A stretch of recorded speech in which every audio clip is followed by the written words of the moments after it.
Hello guys, welcome back. Today we're going to be looking at a game that was played at the round 2 of the Kenya National Chess Championship that's ongoing right now. And this was round 2 played on 12th of on 26th of December actually. But the game was amazing. It was quite a short game, but then very instructive and very beautiful in its own respect.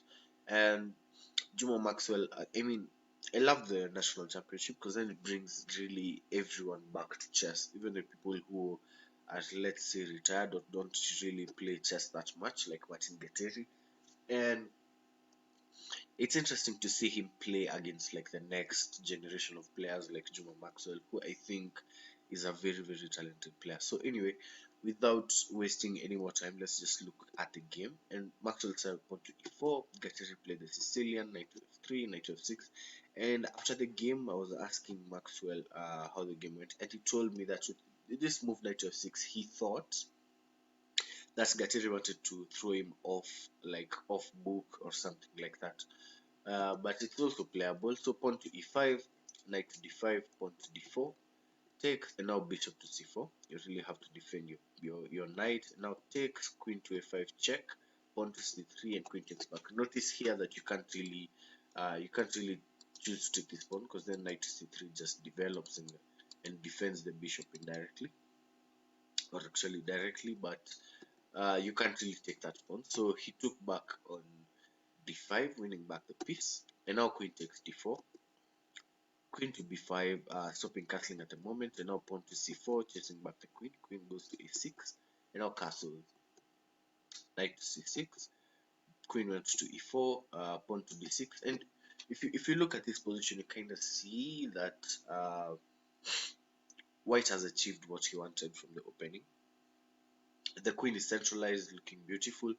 The knight is developed on f3. The other knight has only one move to be developed to c3. The bishop on c1 we can say is developed from where it stands. But then you look at the position that black has and you see a lot of undevelopment. The bishop on c8 is behind its pawns, not looking very nice. The bishop on f8 won't have like many squares to develop to. Uh, some squares, but then it's not really comfortable. If you can try and say maybe c5, but then bishop to c5 is not really, because you can play pawn to a3 and then push and push again. You might lose a piece uh, in the in the tactics that ensue. So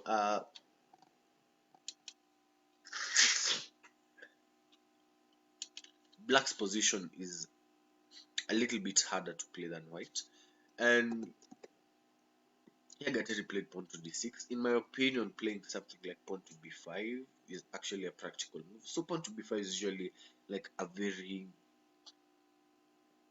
common move in the Sicilian.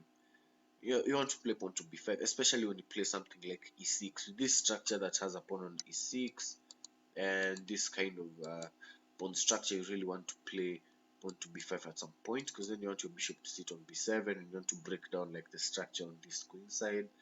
And if you can get your pawns to like b4 or something, I think you have a very good position. So here you can play something like pawn to b5 just to show you the line that made come out of the position. And after this takes, you play this position where you can always play your bishop to b7.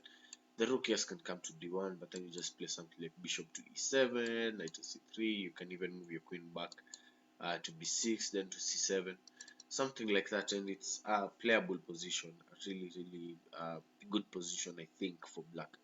So instead, Gateri went with pawn to d6. Now after takes, bishop takes and rook to d1, bishop e7. Juma Maxwell played bishop to g5, offering the bishop trade.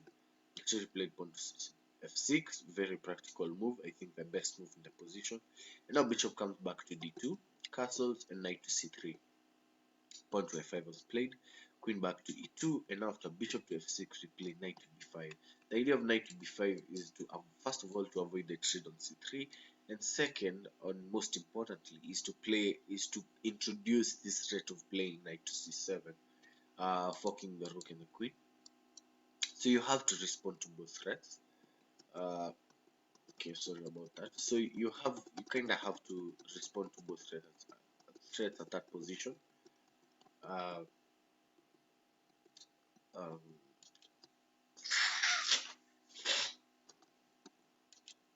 so Gateri played queen to b6, and now bishop to e3, harassing the queen further. Queen to a5, and now bishop to c4.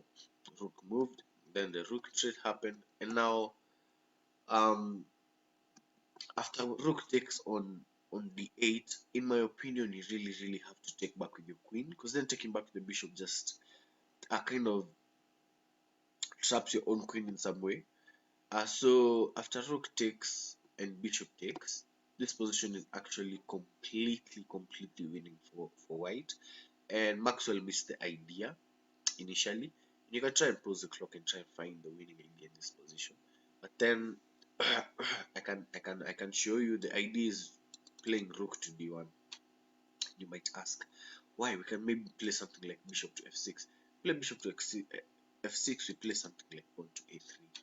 Now we want to push pawn to b4, and you can see your queen here doesn't really have many squares to play on, and eventually we're going to try and harass it and maybe even trap it if it's possible in some possible variations or something like that. So the idea of rook to d1 is actually a very slow and positional squeeze where you really harass that queen because of uh, the the position of the queen. Really, here you take back with your queen. The idea is to take back with the queen, and after now rook to d1, you play something like bishop to d7.